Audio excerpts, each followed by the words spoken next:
అందరికీ మరణాత.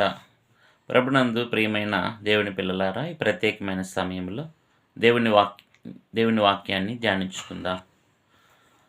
అపోస్తలుడైనటువంటి పౌలు గారు రాసిన కొరింథీయులకు రాసిన 2వ పత్రిక 11వ అధ్యాయము 2వ వచనాన్ని చదువుకుందాం.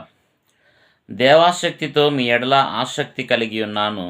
ఎందుకనగా పవిత్రురాలైన కన్యకునుగా ఒక్కడే పురుషునికి అనగా క్రీస్తుకు సమర్పింపవలనని మిమ్మును ప్రధానము చేసి తిని.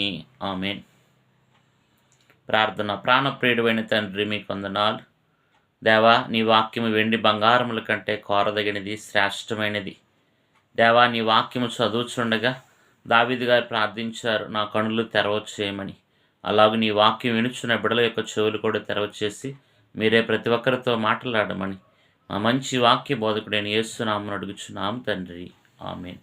ప్రభువైన యేసుక్రీస్తు వారి నామమున కృపా సమాధానములు మీకు అందరికి తోడయుండును గాక. ఆమేన్. ప్రభునందు ప్రియమైన వారలారా, ఈ దినము మన యొక్క ధ్యానాంశమే కన్యక. పౌలు గారు సెలవిస్తూ పవిత్రురాలైన కన్యకునగా మిమ్ములను క్రీస్తుకు సమర్పింపవలనని మరి పౌలు గారు సెలవిస్తూ ఉన్నారు. కన్యక అనగా అర్థము పరిశుద్ధమైనది, నిష్కలంకమైనది, పవిత్రమైనదని అర్థముగా ఉన్నది. అలాగే ప్రియులారా, కన్యక బైబిల్ గ్రంథంలో మనం చూసినట్లయితే మరి ఆదికాండ గ్రంథం 24వ అధ్యాయంలో రెబ్కా కన్యక అనే స్త్రీని గురించి రాయబడిన స్థితి మనం చూస్తూ ఉన్నాం. అలాగే కన్యక అనగా అర్థము బాప్తిస్మం అనే ముద్ర ద్వారా మనమందరము కూడా క్రీస్తునకు మరి ప్రధానము చేయబడిన కన్యకలము. ఇంకా విపులంగా చెప్పాలంటే యేసు ప్రభుని నమ్మి ఆయన రక్తము ద్వారా కడగబడి ఆయన రాకడ కొరకు ఎదురు చూస్తున్న వారిని కన్యక అని అంటాం. ఇంకా మనం చూసినట్లయితే మరి కన్యక అనగా అర్థము మరి బైబిల్ యొక్క పరిభాషలో మనం చూస్తే మరి స్త్రీ అని కానీ పురుషుడని కానీ మరి వివాహమైన వారని కానీ వివాహం కాని వారని కానీ చిన్నలని పెద్దలని వ్యత్యాసం లేదు, కానీ అందరినీ కలిపే కన్యక అంటారు. ప్రియులారా, మనం చూసినట్లయితే యేసు ప్రభువారు ఈ కన్యకను మరి వివాహం చేసుకోవటానికి మధ్యాకాశమునకు రానయ్యున్నారు. యేసు ప్రభువారు మొదటి రాకడలో సంఘాన్ని సంపాదించడానికి వచ్చారు. అపోస్తల కార్యగ్రంథము 20వ అధ్యాయం 28వ వచనం మనం చూస్తే ప్రభువు తన స్వరక్తముతో సంపాదించబడిన సంఘమని రాయబడింది. కాబట్టి మొదటి రాకడలో సంఘాన్ని సంపాదించడానికి ప్రభువారు వచ్చారు.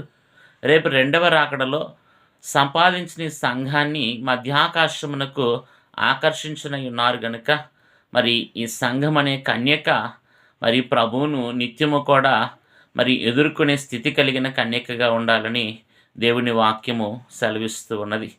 బైబిల్ గ్రంథంలో అనేక మంది కన్యకలు మనము చూడగలము. మొదటిగా మనం చూసినట్లయితే మరి ఆదికాండ గ్రంథము 24వ అధ్యాయము 15 నుంచి 20 వచనాలు మనం చూస్తే ఇక్కడ మనం చూస్తే పరిచర్య చేసిన కన్యక అయిన రెబ్కాని మనము జ్ఞాపకం చేసుకోవచ్చు. ఎలియాజరు ఇక్కడ ఇష్ట ప్రార్థన చేశారు అన్నారు దైవజనులు దేవదాసయ్య గారు. ఎలియాజరు మనసులో చేసిన ప్రార్థన రెబ్కమ్మ విని తనకు మాత్రమే కాదు కానీ తన ఒంటిలకు కూడా నీళ్లు చేదిపోసినట్లుగా పరిచర్య చేసినట్లుగా పరిశుద్ధ గ్రంథంలో మనము చూడగలము. అలాగే యేసు ప్రభు వారు కూడా ఈ లోకానికి పరిచర్య చేయటానికి వచ్చారు కానీ చేయించుకోవటానికి రాలేదు. అలాగే మనము కూడా ఇతరులకు పరిచర్య చేసేవారముగా మనము కూడా మరి ఉండవలసిన వారమై ఉన్నాము.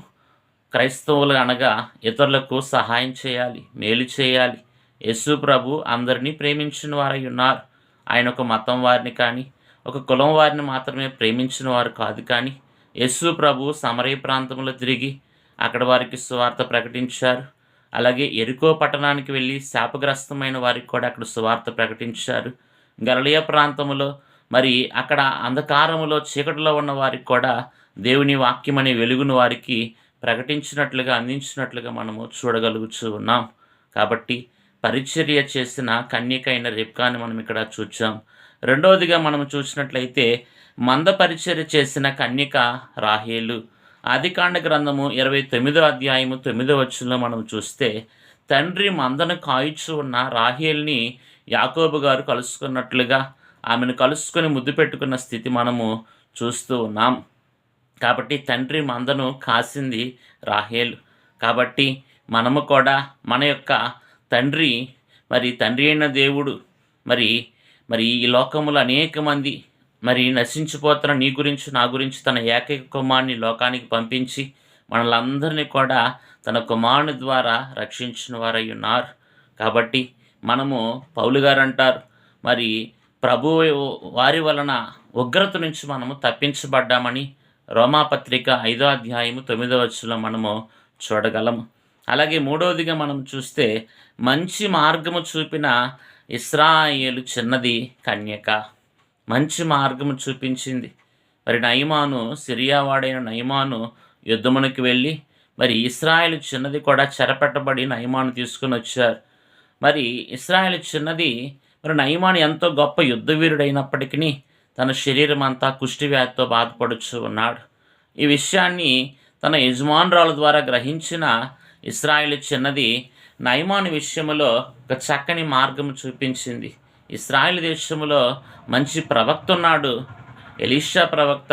అతని దగ్గరికి వెళితే నీకున్న వ్యాధి నయమవుతుందని చెప్పగా నయమాను ఎలీషా గారి దగ్గరికి వెళ్ళాడు. ఎలీషా చెప్పినట్లు యొర్దాను నదిలో 7 సార్లు మునిగినప్పుడు నయమాను వ్యాధి నయమైపోయినట్లుగా పరిశుద్ధ గ్రంథంలో చూస్తూ ఉన్నాం. మంచి మార్గము చూపించిన ఇశ్రాయేలు చిన్నది కన్యక. 4వదిగా మనము చూస్తే ఎస్తేరు గ్రంథము 2వ అధ్యాయం 7వ వచనములో ఆశ్వేరోజు రాజు యొక్క దయను ఎస్తేరు సంపాదించుకున్నట్లుగా చూస్తూ ఉన్నాం. దైవజనులు దేవదాసయ్య గారు ఎస్తేరు గారిని గురించి చెప్తూ, దిక్కులేని అనాథ గొర్రెపిల్ల 127 సంస్థానములకు దిక్కై నిలిచింది అని దైవజనులు ఎస్తేరు గారిని గురించి బోధించినట్లుగా మనము చూస్తూ ఉన్నాం. నిజమే, ఒకటే షూషను కోటకి వెళ్ళింది దిక్కులేని అనాథ గొర్రెపిల్ల. మొర్దెకై యొక్క సహవాసంలో పెంచబడి షూషను కోటకి వెళ్ళి యూదులందరినీ కూడా రక్షించుకున్న గొప్ప గొర్రెపిల్లగా, కన్యకగా ఎస్తేరును మనము చూస్తూ ఉన్నాం. అలాగే మనం చూసినట్లయితే 5వదిగా ప్రవచనము చెప్పిన కన్యకలు అనగా ఫిలిప్పు కుమార్తెలు. లూకా గారు రాసిన అపోస్తల కార్యగ్రంథము 21వ అధ్యాయము 8-9 వచనాలు మనం చూస్తే ఫిలిప్పు కుమార్తెలు ప్రవచించు వరము కలిగిన కన్యకలుగా వీరు చూస్తూ ఉన్నారు. అనగా దేవుని ఆత్మచేత నింపబడి ఫిలిప్పు పరిచర్య చేశారు. అలాగే ఆయన కుమార్తెలు కూడా ప్రవచించేవారుగా, ఆత్మ పొందిన వారుగా మనము ఇక్కడ చూడగలుగుతూ ఉన్నాం. ఈ కడవరి కాలములో ప్రభు మనందరి మీద తన ఆత్మను కుమ్మరించువారై ఉన్నారు. యోవేలు గ్రంథము 2వ అధ్యాయం 28-29 వచనాల్లో చూస్తే అటు తర్వాత సమస్త జనుల మీద నా ఆత్మను కుమ్మరిస్తానని ప్రభు వాగ్దానం చేసిన వారై ఉన్నారు. కాబట్టి మనము కూడా ఆయన ఆత్మచేత నింపబడి ప్రవచించే కన్యకలుగా ప్రభు మనల్ని తయారు చేయవారై ఉన్నారు. అలాగే మనము చూస్తే 6వదిగా రక్షకుణ్ణి అందుకున్న కన్యక మరియగా చూస్తూ ఉన్నాం. లూకాసు వర్తమానము 1వ అధ్యాయము 27వ వచనంలో మనం చూస్తే ప్రభువుని అందుకుంది. ఇదిగో పరిశుద్ధుడు పుట్టబోవాడు, పరిశుద్ధుడు దేవుని కుమారుడు అవుతాడని చెప్పి గాబ్రియేలు దూతగారి ద్వారా వర్తమానం అందుకుంది మరియమ్మ. రక్షకుణ్ణి సంపాదించుకుంది. ఎన్ని నిందలున్నా, ఎన్ని అవమానములున్నా రక్షకుణ్ణి సంపాదించుకొని లోకానికి అందించిన స్థితి మనము చూస్తూ ఉన్నాం. 7వదిగా మనము చూస్తే పెండ్లి కుమారుని ఎదుర్కొన్న కన్యకలు. మత్తయి వర్తమానము 25వ అధ్యాయం 4వ వచనంలో ఇదిగో అర్ధరాత్రి వేళ పెండ్లి కుమారుడు వచ్చుచున్నాడు అని కేక వినపడగానే బుద్ధిగల కన్యకలు వారి దివిటీలు చక్కపరుచుకొని పెండ్లి కుమారుని ఎదుర్కొన్నారు. అంతటా ఆయనతో పాటు విందుకు హాజరైనారు. అంతటా తలుపు మూయబడిన స్థితి మనం చూస్తూ ఉన్నాం. ప్రియమైన దేవుని పిల్లలారా, మనము కూడా కన్యకలుగా, పవిత్రులుగా, నిష్కలంకమైన స్థితి కలిగి ప్రభువుని ఎదుర్కొనవలసిన వారమై ఉన్నాం. దైవజనులు అన్నారు కదా, 45వ పాటలో మనం చూస్తే స్వీయ రక్తమున ప్రభువు చిన్ని కన్యకను సిద్ధము చేసిన పావురం వలె మనం తయారవ్వాలి. కాబట్టి అలాగూ కన్యక అంతస్తు కలిగి పావురాలుగా సిద్ధపడి ప్రభువుని ఎదుర్కొనగలిగిన గొప్ప స్థితి బుద్ధిగల కన్యకల వలె ఆయన ఎదుర్కొని ఆయనతో పాటు యుగయుగములు జీవించగలిగిన గొప్ప స్థితి పరిశుద్ధాత్మ తండ్రి మనకు అనుగ్రహించును గాక. ఆమేన్. దేవుడి కొద్ది మాటలు మీ హృదయంలో పదిలపరచును గాక. ఆమేన్. మరణాత